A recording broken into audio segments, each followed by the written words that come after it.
Hello, Farzana. I think we're rolling.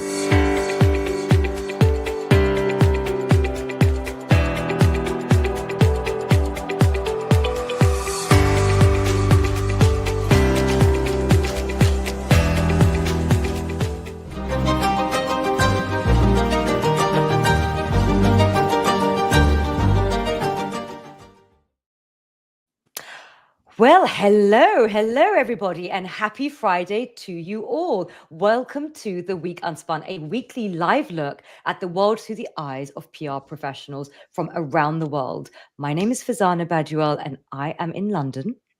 I'm David Gallagher. I'm also in London. And I'm Doug Downs in Canada's Rocky Mountains. Now, we have an interloper who's joined us. May we present the wonderful Adrian Monk. He is one of our favorite news observers. Adrian, where are you joining us from today? I'm joining you from the lovely mountains of Geneva. Now, for those who do not know about Adrian, he is a rock star. Now, whilst at the World Economic Forum, he transformed it from a close, rather introverted organization into a global digital powerhouse. He was a founder of Britain's 5 News, and he publishes the 7 Things newsletter on LinkedIn and Substack that I highly recommend. And we're delighted to have you with us. Now, so for Adrian and the others who may be joining us for the first time, here's how this conversation works. We each pull up a story from the global headlines, and then we chat about what it means from a comms perspective, what techniques or strategies are involved, and are there any lessons to be learned, and what our colleagues in PR are thinking about. Now, here's the lineup. Number 1, of course, is going to be number 1, the BBC have gotten themselves into a bit of a situation. Number 2, the US government is reopening after the longest shutdown in history. And 3, my story, a rumored exit tax that has at least one rich young British entrepreneur headed to the sunny climes of Dubai. And of course, we always welcome comments and questions from the live chat, so please do comment away. But let's start with the BBC. What on earth is going on, David? Yeah, I think this, well, if it wasn't mine, it might have been Doug's. And just for a little bit of context on how we operate, on Sunday afternoon, I heard about some of the resignations. We'll get into this in a moment. A top post at the BBC for an editing decision they made, and we'll get into that in a moment. But within our little program, Doug was texting me on Sunday saying, I think this is the story for next week. And that's a little early for us. A lot of things can happen during the week, but it was pretty clear just watching my own text chats blow up that this was something big, and it was bigger than just the UK as well. So just to kind of frame this for you, the BBC produces a program called Panorama. If you are in the US, it's kind of similar to 60 Minutes. It's an investigative news show. And they were looking at the January 6th insurrection, I would call it, but a kind of a closer profile on some of the people who participated in it. And within the segment, they made a decision to condense some sound bites from a speech that President Trump made, and they cut out pretty much a lot of it in the middle to make it sound like he was playing a more direct role in kind of urging what ended up happening in the Capitol later that day. I think it's a bigger story than just the editing question, but maybe to give you a little bit of insight, David, if you could just play the clip, and then Adrian, I want to come to you for a little bit of perspective. And if we don't have the tape, I can act it out.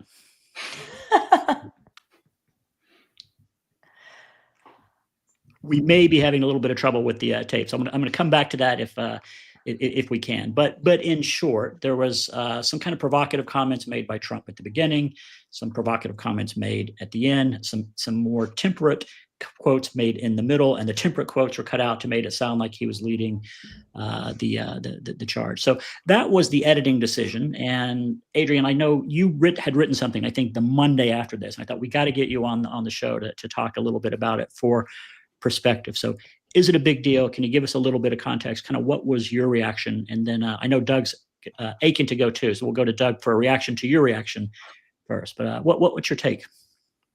I mean, this is a long backstory about why the BBC's in the frame. And it's, like all good stories, tons of internal politics, fear, loathing, hatred, all those kind of things that news organizations bottle up inside. But, the error is an error. Yeah, they should not have fast forwarded 50 minutes of Donald Trump's speech to splice together two pieces of it to make it sound like the guy was giving a far more aggressive public statement than he was actually making. And that's a basic mistake. Now, I think it speaks to a couple of things within the BBC's culture. This was made by an outsourced film unit. It was, there were probably 1-2 layers of bureaucracy above that, and then maybe 2 more above those guys. So, you're talking about a big creaky organization, which is producing stuff using part-time, freelance folks to put stuff together. And they screwed up. And, it's simple as that. Why has it led to the resignations that it's led to? How do you naturally see this unfolding? You would see it as whoever made the show needs a damn good slap on the wrist and some kind of, strict telling off straight to the headmaster's study. Their boss probably needs telling off or, firing or, whatever the penalty is. How does this end up causing the resignation to director general and the head of news? How does that happen? Because these people are way, way, way further down the list. And this really is not, this is not Jimmy Savile. This is not one of the kind of great crimes of BBC journalism. It's a mistake. So I think then, you can go into the whole backstory of it, which may or may not have made it across the Atlantic, but it's a tale of kind of treachery, executive hatred, bad governance, and also a massive right-wing campaign in the British media, notably the Daily Telegraph, which hates the BBC with a passion and, is willing to throw it under the bus. So it's essentially, you've got these two people resigning for what is a bad mistake, but not a mistake that probably should have led to their resignations. It should have been people further down the food chain, because those are the people directly responsible. And yeah, it's I'm sure Doug's got Aiken to come in and give it both barrels. And you and I are both former journalists, right, Adrian? We're not practicing, but I'm a TV news guy. CBS, same here. ITN, the story. Yeah, and I feel strongly about this as a journalist. I don't pay the fee for the BBC, so I have no position that way. Just as a journalist, for me, I can't overstate how serious this is. Editing a political figure in a way that alters the meaning. For me, Adrian, sorry, that's not an error and it's not a mistake.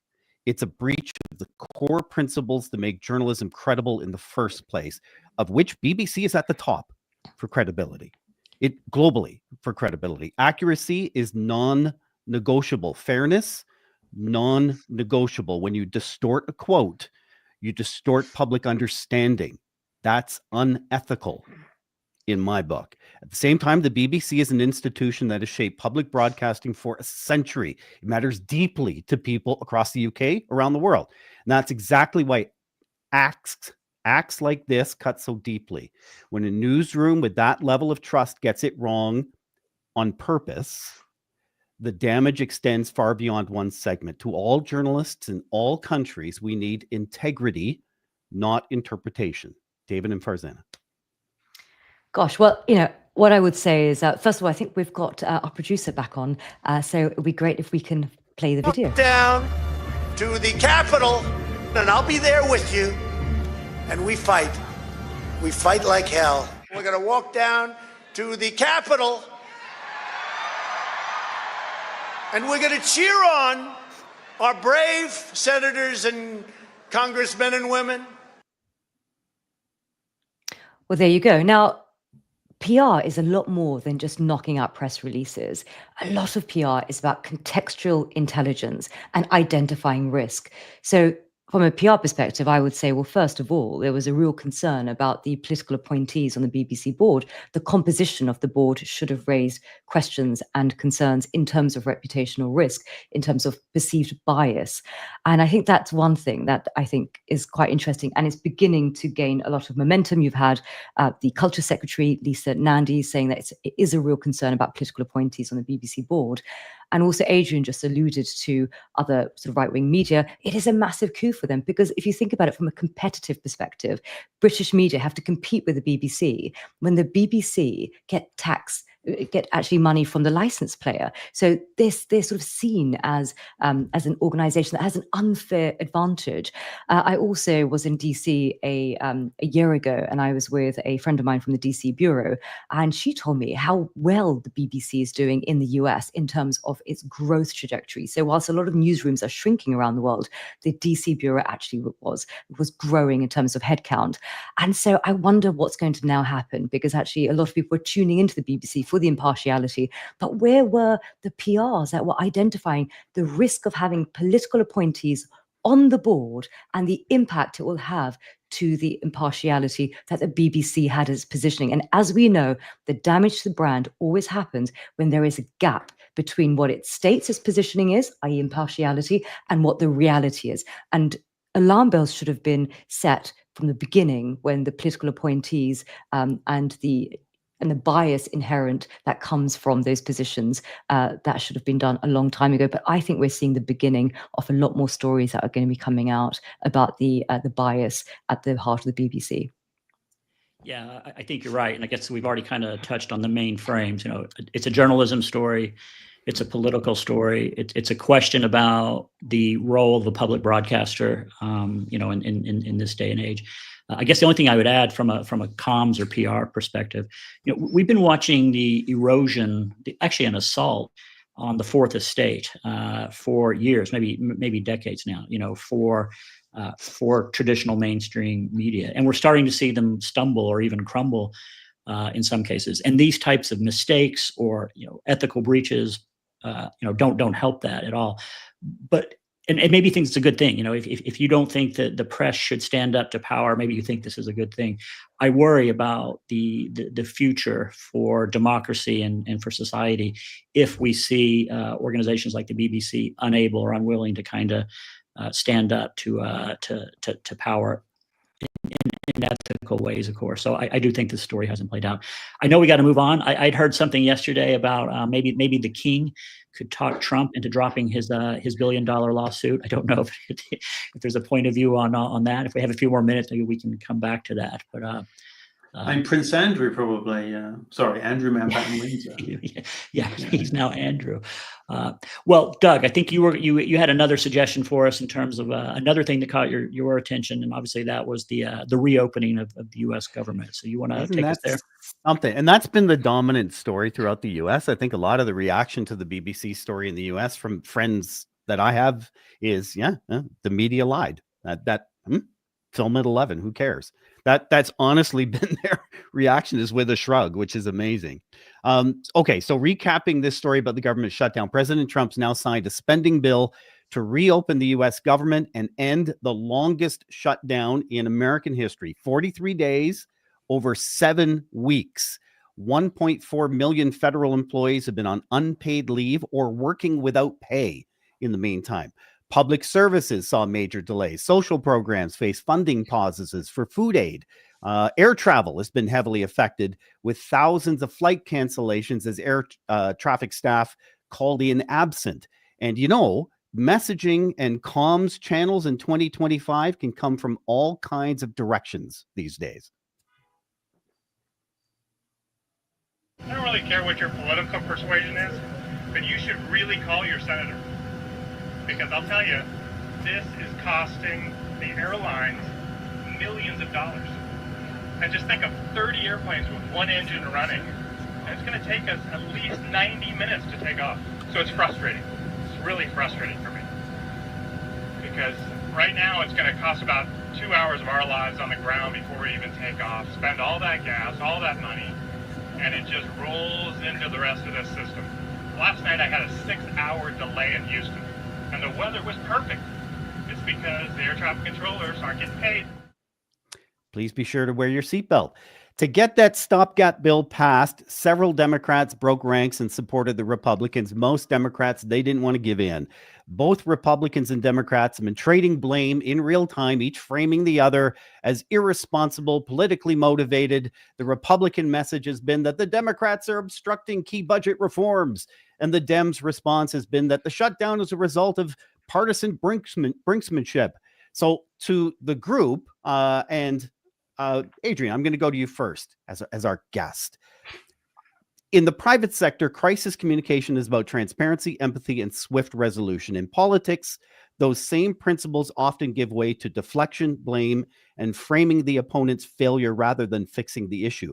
Are governments and political leaders held to the same standards of accountability and communication as corporations during a time of crisis? No, I would say absolutely not. I mean, I think you only have to look at the way the political system operates right now, not just in the United States, but I think across, the West, as we used to call it. And it's a system that's in crisis, mostly because, barring a few kind of creaky adjustments, these systems have not really been fundamentally transformed since their inception. They've had the odd amendment, they've had the odd thing added here, taken away there. But,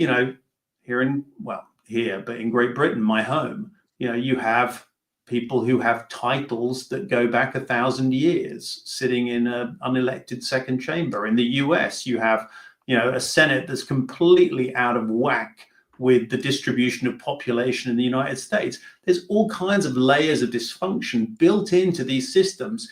And, companies, if they're dysfunctional, go out of business.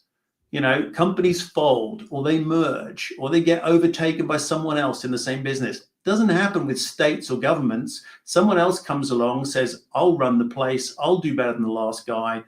And guess what? The system is set up. Doesn't matter who you are, you will fail. Yeah, I got to agree and say absolutely not. Businesses are not held to the same standards, and in theory, at least, a CEO has a board, they have shareholders, they have regulatory authorities. They might even care about what the public thinks. So there's a lot of kind of moats to protect the public from them. From a PR perspective, I think there's a couple things that are interesting. The first is just the importance of framing, and I have to say that, and I say this as a committed Democrat, the Democrats were winning the framing question, at least in terms of what public polling was saying about who was responsible for the shutdown and who was most likely to come up with a solution for it. The Democrats were winning in polls and they're winning in elections. So framing is important. Timing is important too. I happened to be on a call earlier this week with Tim Kaine, one of the senators who went with it. And not that I'm on his speed dial or anything. I'm a Virginia voter, so he held a kind of a town hall, and he talked us through his thinking, which was more thoughtful than I went in thinking it would be. I kind of get the logic, but whether you agree with the logic or not, most Democrats really disagreed with both the timing and then the way it was framed, that the reversal was framed.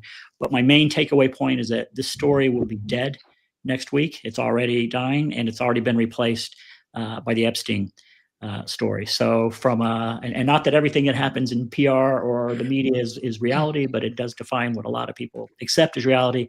And I think that we'll be talking about nothing but Epstein next week and very little about the shutdown.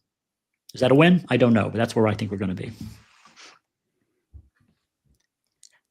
Farzana, anything you want to add to that? No, tell us about stories and strategies.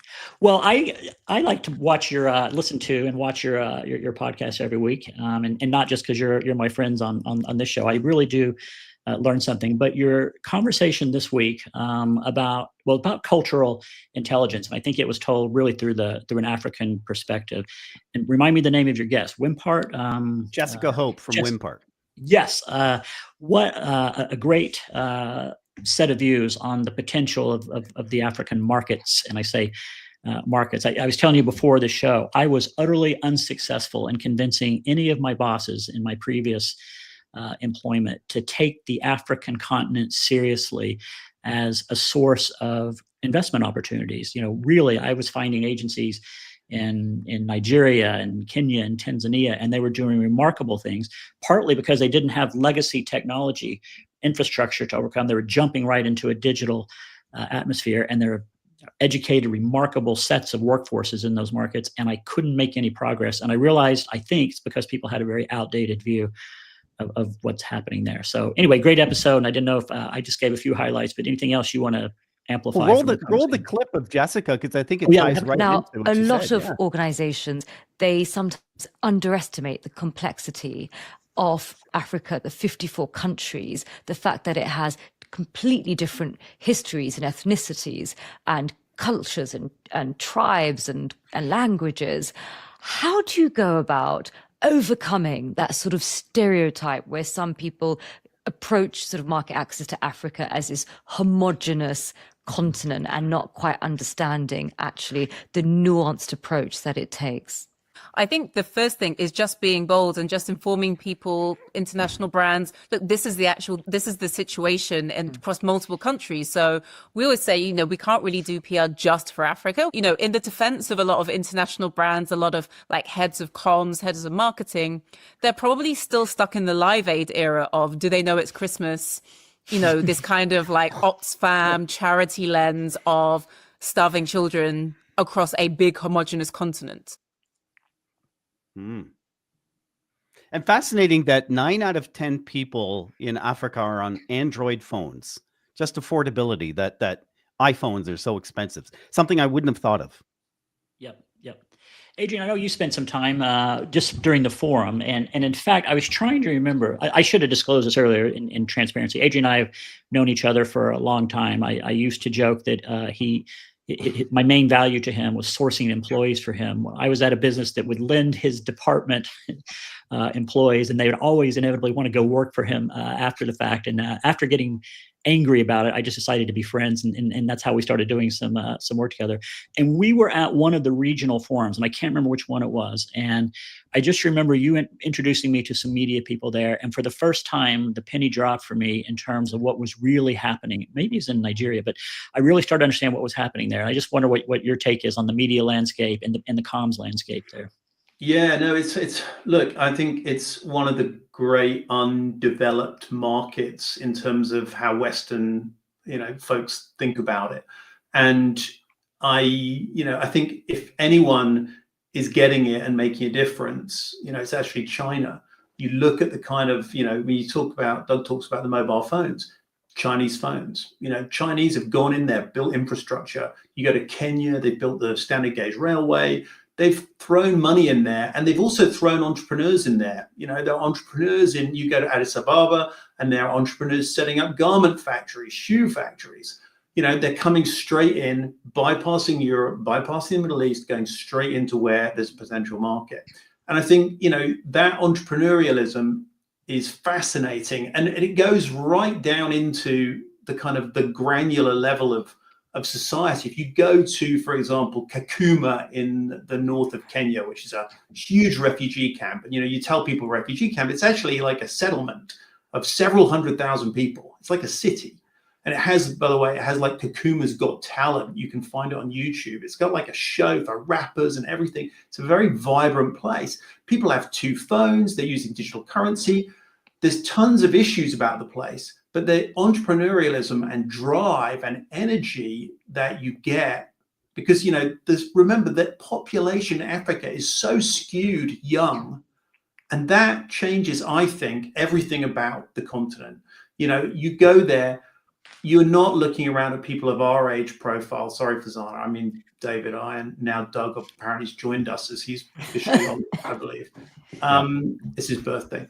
And that youth and that energy really it's game changing. And I think it's game changing for businesses. They need to go and experience it and see what it's like and go and find out more, because, you sit in London, you sit in New York, you're going to miss the boat on probably the biggest growth story of the 21st century.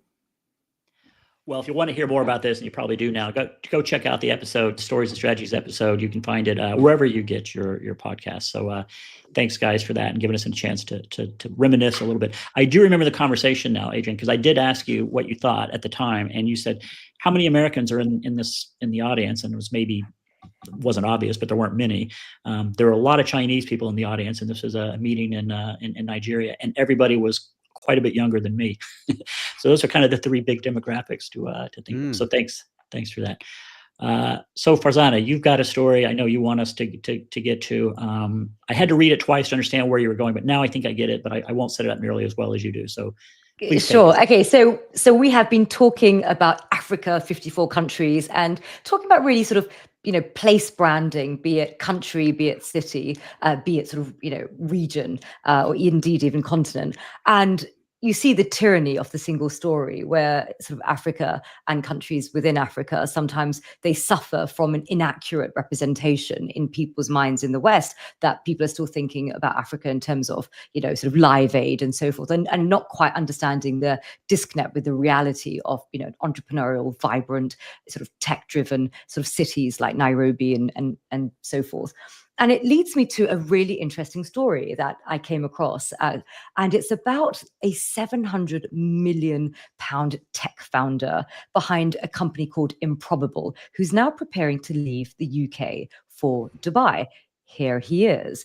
He is called Herman Narula, and he had a conversation with the Telegraph that Rachel Reeves, she apparently is planning a settling up tax. And what that basically means is you're sort of slightly mugged on your way out of the UK when you're going through Heathrow.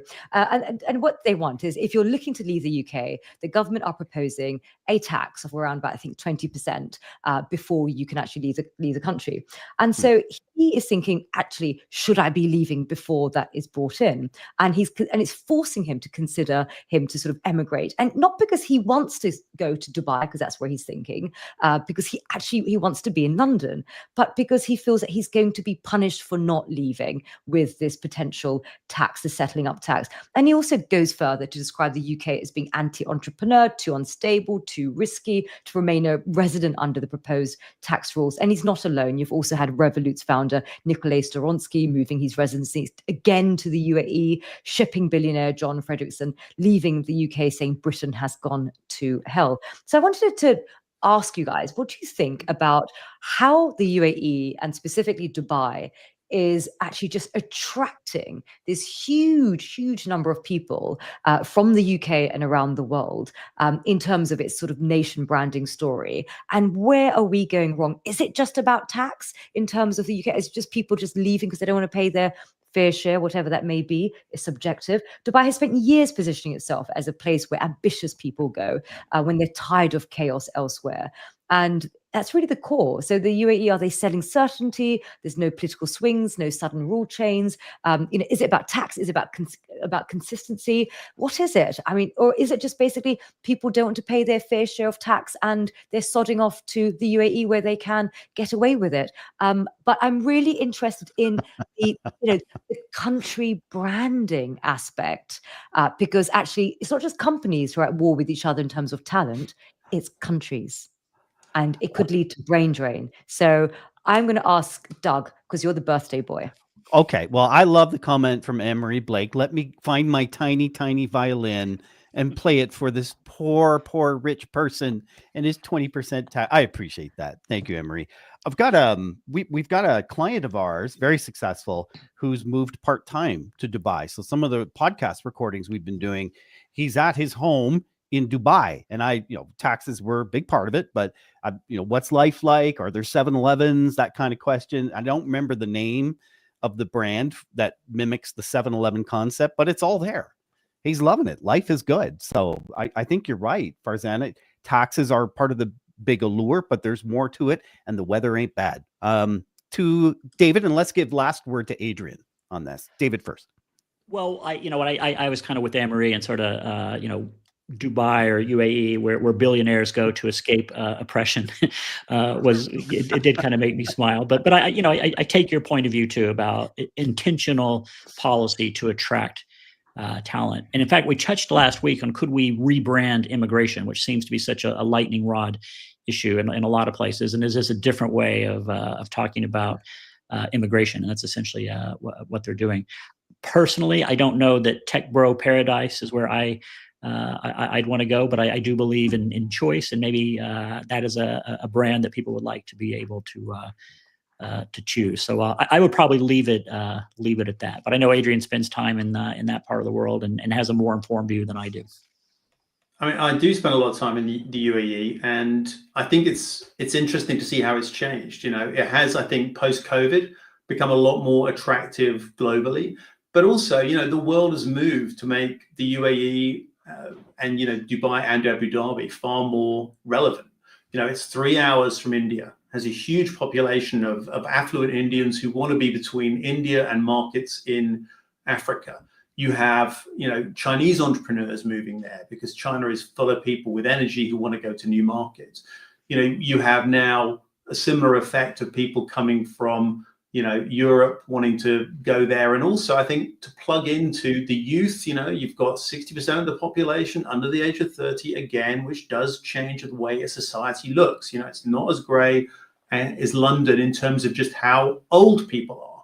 And I think, you know, that makes a difference, right? And, you know, my son spent a couple of summers ago, he's 21 and he's actually running a startup in London, but, you know, he was in Saudi Arabia and he found it extraordinary because just to be around other young people in a society where young people are normal, you know, and they're in a majority. And I think those things are the things that make somewhere like the UAE right now interesting. And on the tax issue, I mean, good grief. I mean, Switzerland, you get mugged on the way out. It's a civilized thing to pay your dues when you leave a country if you're leaving because you don't like paying taxes. I'm personally a big believer in tax. I think, you know, having armies, health services, education is kind of a good thing. And as you have more money, you probably should pay more of it over to help do all those nice things. But if you don't believe in it, maybe you do want to get on a plane. But, you know, I think there's other reasons why places like the UAE are successful beyond that. Death in Texas. Yeah, I think that kind of brings us to a close. Adrian, thank you so much for joining us. You were fantastic. Great insight. Pleasure. Thanks for having me, guys. Okay, as always, also thanks to our superstar producers, Emily Page and David Olajidi, who had a birthday earlier this week. David, happy birthday. Special thanks to Adrian Monk as well. The Week Unspun is a co-production of Curzon Public Relations, Stories and Strategies, and Folgate Advisors.